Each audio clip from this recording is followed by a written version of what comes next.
I never thought this day would come. It's coming. But it's coming. It's coming. He's coming home. 这位老人的儿子已经在监狱服刑28年，但他始终坚信他的儿子是无辜的。在过去的这些年里，无论遇到什么困难，他都没有放弃寻找真相。他最大的心愿是儿子能在他有生之年重见天日。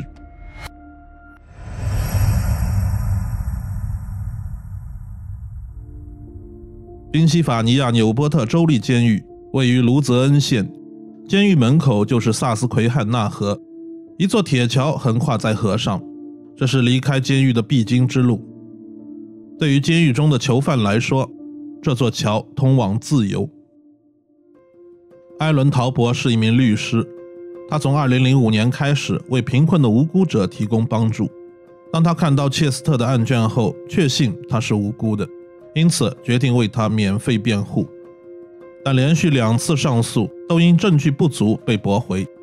艾伦正在为切斯特准备第3次上诉，这一次与以往不同，一方面这可能是切斯特最后一次的上诉机会，另一方面切斯特的案子被宾夕法尼亚重审委员会选中，这意味着这一次比之前更有机会。艾伦正积极安排负责此案的检察官帕特里夏与切斯特的见面，并打电话让切斯特做好准备。切斯特很清楚与检察官见面机会难得，他非常感激，同时他也知道检察官通常态度不会太积极，所以也很紧张。所幸帕特里夏是一位为人谦和的检察官，他总是面带笑容，即使是面对囚犯。这一次会面很顺利，帕特里夏非常专业且经验丰富，他认真倾听了切斯特的叙述。在交流过程中，切斯特多次表达了感谢，发自内心的真诚是很难伪装的。帕特里夏对切斯特的印象很好，他认为这个案子有许多地方值得推敲，切斯特确实有可能是无辜的，因此帕特里夏决定对此案进行重新审视。该案由宾夕法尼亚州的无辜者联盟和艾伦律师为切斯特辩护。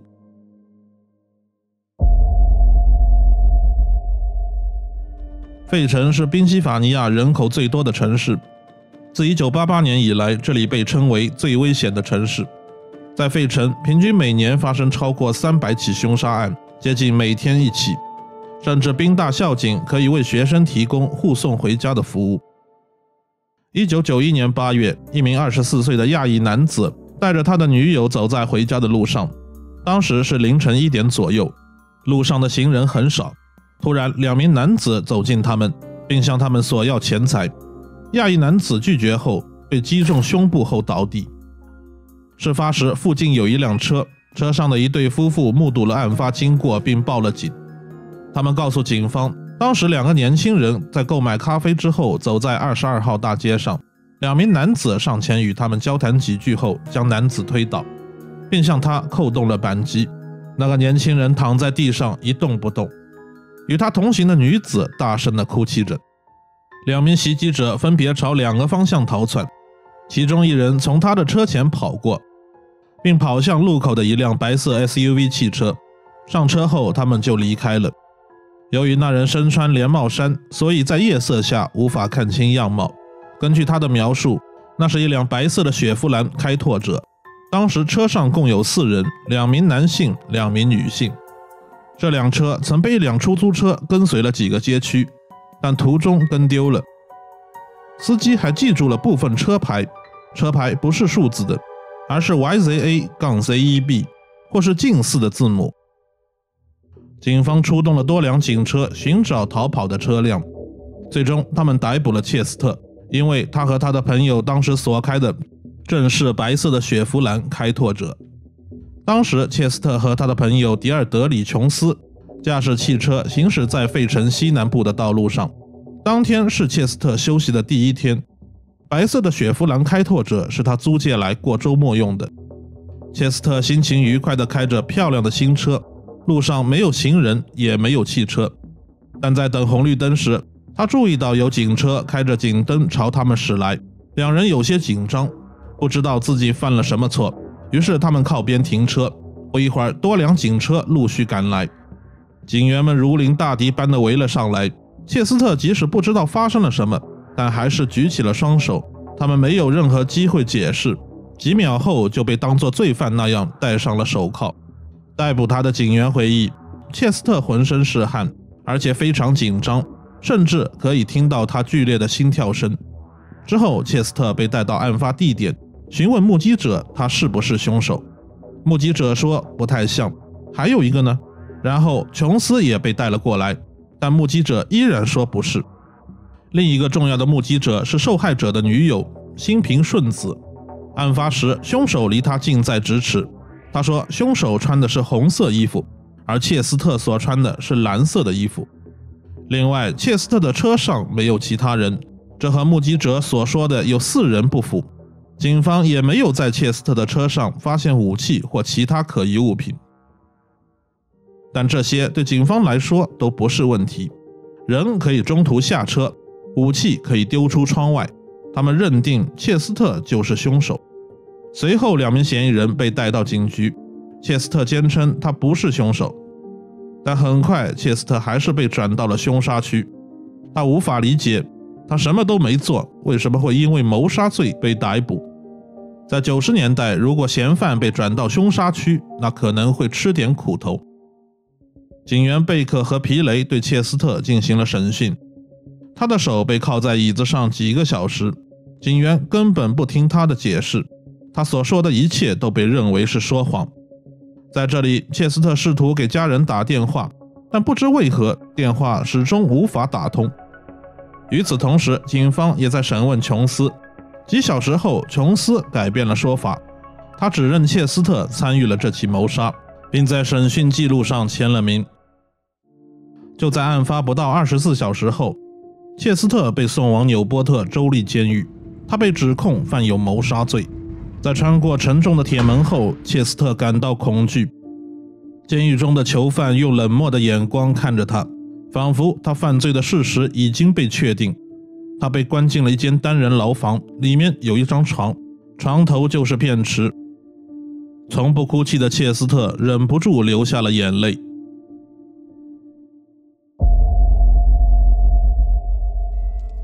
切斯特出生于一个平凡的基督教家庭，家中还有妹妹戴安娜和父亲霍尔曼。他的母亲在几年前去世了。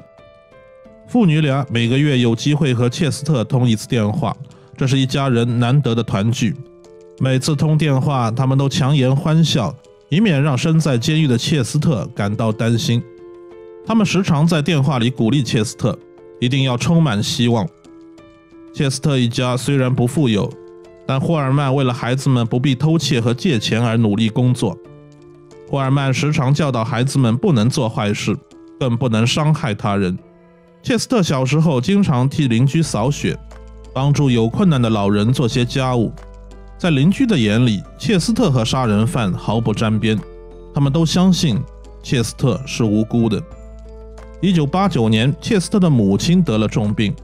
切斯特为了替父亲分担生活的重担，很早就来到了费城，并找到了一份不错的工作。他身材高大，十分健壮，但从不惹事。他的家人从没想过切斯特会成为罪犯，他们是在案发几周后才从邻居的口中得知这一消息的。在震惊之余，他们很快意识到需要聘请一位律师。杰拉尔德·施泰因是切斯特当时的辩护律师。他回忆道，检察官曾交给他一份文件，内容是一项交易。如果切斯特愿意承认是共犯，检察官将向法院提议判处切斯特5年监禁；如果拒不认罪，则很有可能被判处终身监禁。检察官希望施泰因为切斯特做有罪辩护，但前提是切斯特要说出主谋和司机是谁。对于切斯特来说，这根本无法做到，因为他不知道。当时切斯特的母亲曾问过他，是你干的吗？切斯特说不。他的母亲说，那我们就不承认。有了家人的鼓励，切斯特坚决否认罪行。他相信事实会证明他是无辜的。负责此案的检察官名叫罗杰金，在很多人看来，罗杰有些凶残。他每次进出法庭都随身带着保镖。在法庭上，他语言犀利，毫不留情，简直像个演说家。Why you did it, how you did it, for what you did, you should die. 就连施泰因律师也不太理解他为何如此慷慨激昂。在对切斯特的审判中，控方的主要证人是目击者安德烈·道金斯。据悉，当时他就在案发现场的一个街区外。他声称切斯特参与了谋杀，因为切斯特在逃跑过程中撞到了他。另一名重要的证人正是在案发时与切斯特一起被逮捕的朋友迪尔德利·琼斯。切斯特本以为他一定会如实说出当时的情况，但他竟然也指证切斯特参与了谋杀。他的证词几乎是不可动摇的，对切斯特极为不利。在庭审中，控方没有提交审讯记录，也没有录音和录像，但提交了一份切斯特认罪的书面记录，上面有切斯特的亲笔签名，但签名位置的上方有一块空白处。切斯特后来告诉帕特里夏说，他从来没有见过这份记录，他记得他只在否认罪行的口供上签了字。当时警员用手放在文件夹上，他在文件的最后一页上签了字。当时他相信警方只是抓错了人，但是控方提交的认罪记录上根本没有他在审讯时说的话。这份书面报告成为压垮切斯特的最后一根稻草。在罗杰演说般的结案陈词后，陪审团仅用了几个小时，就在没有直接证据，仅凭合理怀疑的情况下做出了裁决。最终，切斯特因2级谋杀罪名成立，被判处终身监禁，不得假释。在法官宣布这一判决时，切斯特转头看向他的母亲。当时他的母亲已经病入膏肓，正在接受透析治疗。他感到无比的难过，难过的不是含冤入狱，而是他或许今生都没有机会报答他的母亲了。切斯特的母亲是天生的乐天派，即使身患重病，也总能给家人们带来欢笑。但就在1999年的一次探视中，切斯特没有看到他的母亲，她在不久前去世了。切斯特甚至无法参加母亲的葬礼。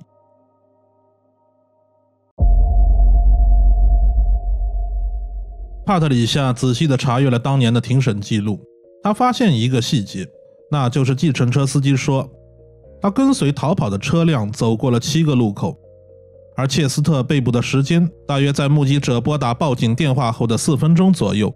如果按照计程车司机所说的线路，逮捕地点距离案发地点有些远了。为了证实这一点，帕特里夏和埃伦一起重现了案发当时车辆的行驶路线。检察官和辩护律师通常是对立的，而这一次他们的目标一致。测试中，在走过7个路口时，行驶时间已经接近4分钟，而要到达切斯特被逮捕的地点则需要7分多钟。也就是说，切斯特几乎不可能完成犯罪。接着，帕特里夏找到了当时重要的证人之一安德烈，询问过程出乎意料的顺利。安德烈直截了当地说，他的证词是捏造的。当时他正在一个街区外游荡，寻找机会进行盗窃。他吸食违禁品，而且还在保释期。他在接受审讯时，有人告诉他应该看到了什么，如果不照做，那他可能失去自由。安德烈不得不在法庭上讲述没有发生过的故事。帕特里夏还发现安德烈有着长长的犯罪记录。作为重要证人，如果有前科，检察官应该向法庭做出说明，但罗杰显然没有这么做。他在事后的解释是，他不知道，因为安德烈有2个合法身份，但在警方的资料中分明有2个身份的照片。拍摄日期是1993年4月26日。这一时间点是在庭审之前，罗杰不可能不知道。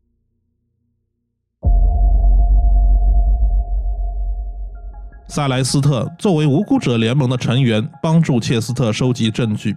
他找到了另一名重要证人迪尔德利·琼斯。时隔多年，琼斯在谈及此事时仍然心有余悸，但多年的内疚让他说出了真相。他说他的证词是被迫的，是不准确的，当时他不得不这么做。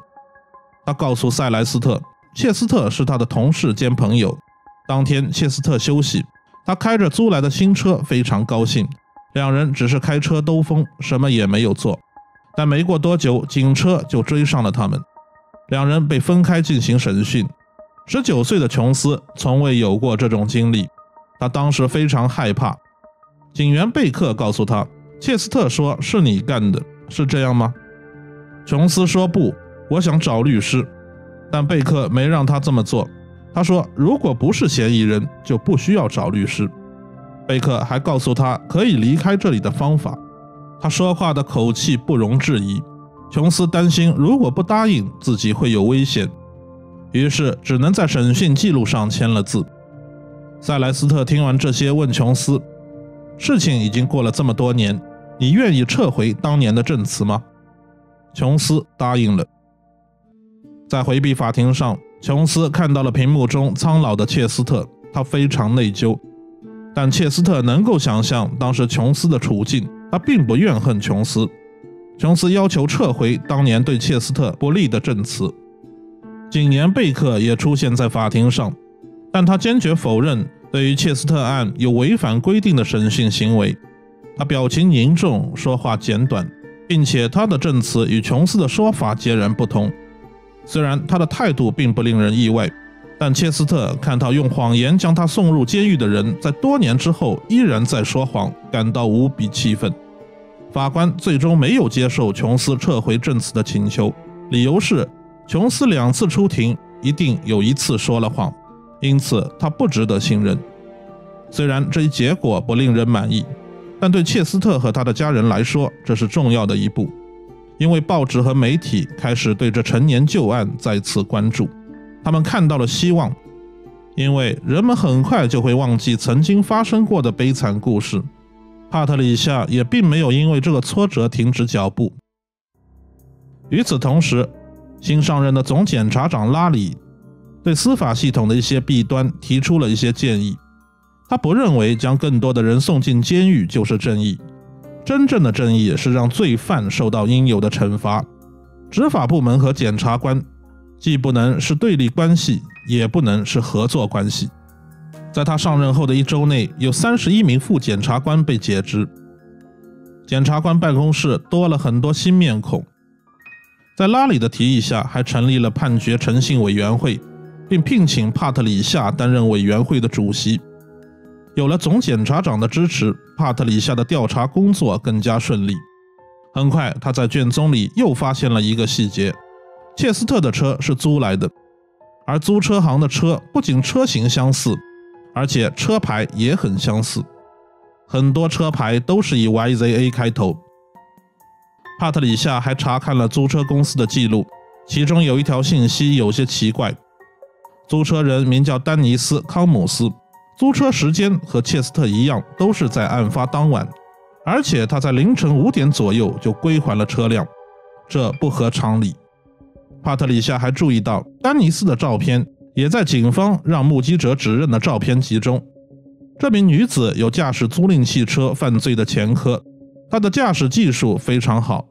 更令人意外的是，在警方的接警记录中显示，有匿名者在案发1天后告知警方丹尼斯一伙可能就是凶手。警方也上门进行了调查，并对丹尼斯进行了审讯。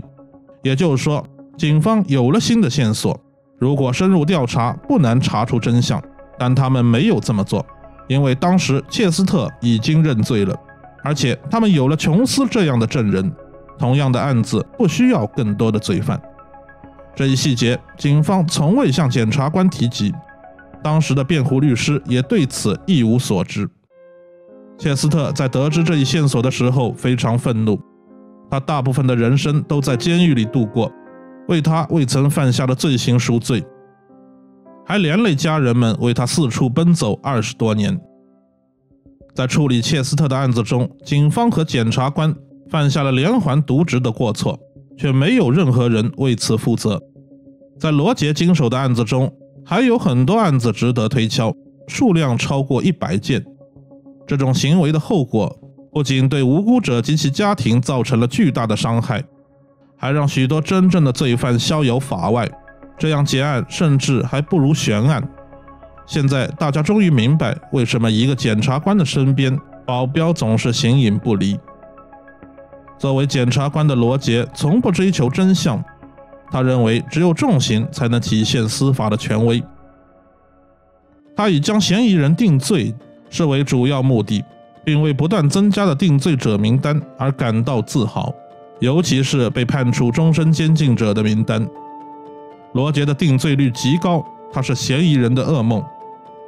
但他的检察官生涯也并非一帆风顺。他曾在1987年接受过 FBI 的调查，但调查的结果对他没有任何影响。直到他在2008年去世后，报纸上的讣告也都是褒奖之词。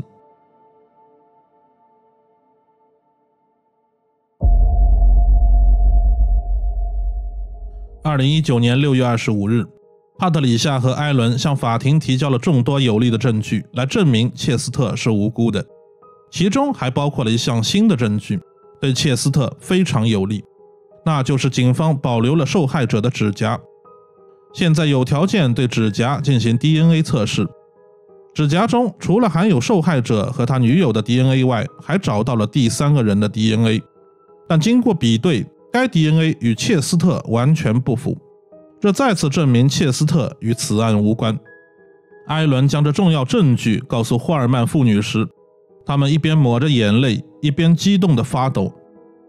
他们在埃伦的办公室与切斯特通了电话，埃伦告诉他，帕特里夏回复了动议，这一次也许真的有可能证明他是无辜的。法庭将在7月30日前做出决定。一旁父女俩的手紧紧握在一起，而电话里的切斯特却没有说任何话。